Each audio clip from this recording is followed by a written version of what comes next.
All right, so I understand we're not really seeing huge value in the having the warranty. You didn't think you were going to spend in the $3,500 on the vehicle.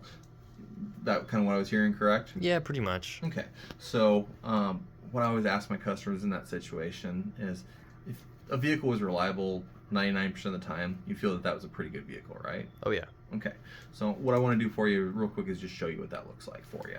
So, and you said you're planning on keeping the vehicle for 6 years, correct? That's the goal. Okay, so I want to show you what that looks like. So at 6 years times 365 days, realistically you're looking at 2,190 days on that. So if it was reliable for 99% of that time, that would leave you with 21 days that it was less than 100% reliable. Now, half that 6 years, you're under the factory warranty on it. So I think that number's kind of crazy high. It's not realistic. So I'm just going to cut that in half, put it down to say 10 on it.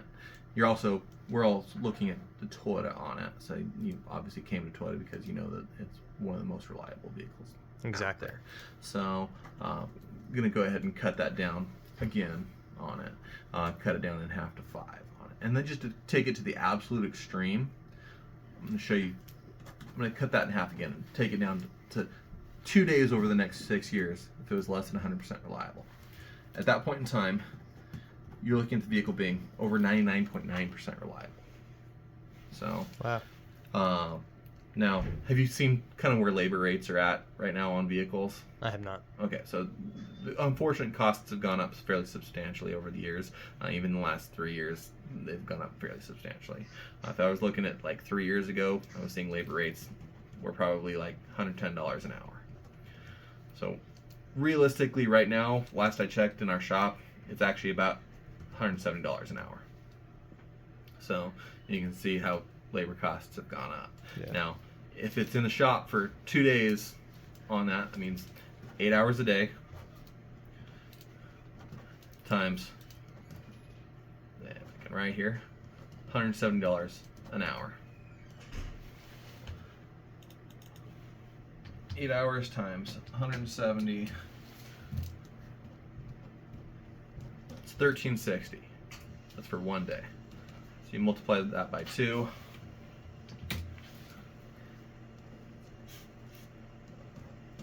So in labor costs alone, over the next 6 years, if it's in the shop for only 2 days, you're looking labor costs of about $2,720. Now, are you familiar with NADA? No. So it's another one of the companies out there, kind of like Consumer Reports, JD Power, etc. They do their estimated costs of vehicle ownership and things like that. They suggest that the labor rate to parts rate is about 1 to 1.1. Now, just for ease of math, I'm just going to say it at a 1-to-1 ratio on it.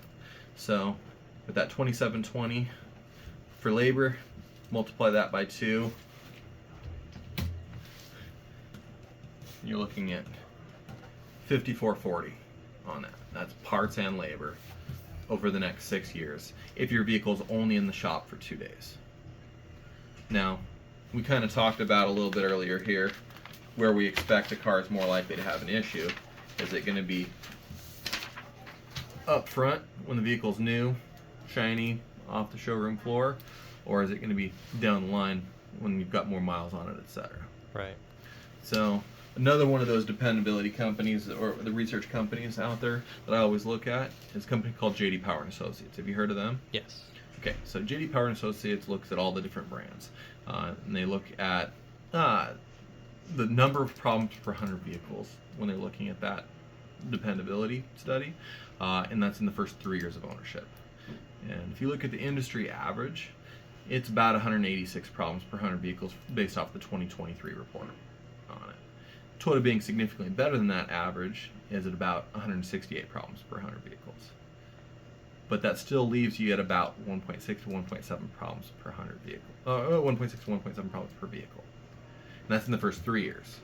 Now we talked about where's the car more likely to have an issue. Is it in that first 3 years while it's under factory warranty, or is it the next 3-4 years after that?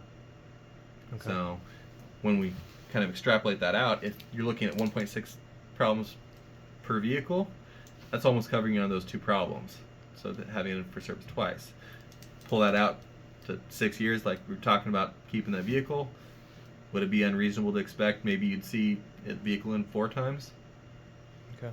So this is kind of keeping you protected no matter how many times you end up having to bring it in over that next 7-year period, because I'm actually covering you for 7 years or 100,000 miles with that rather than just 6 years.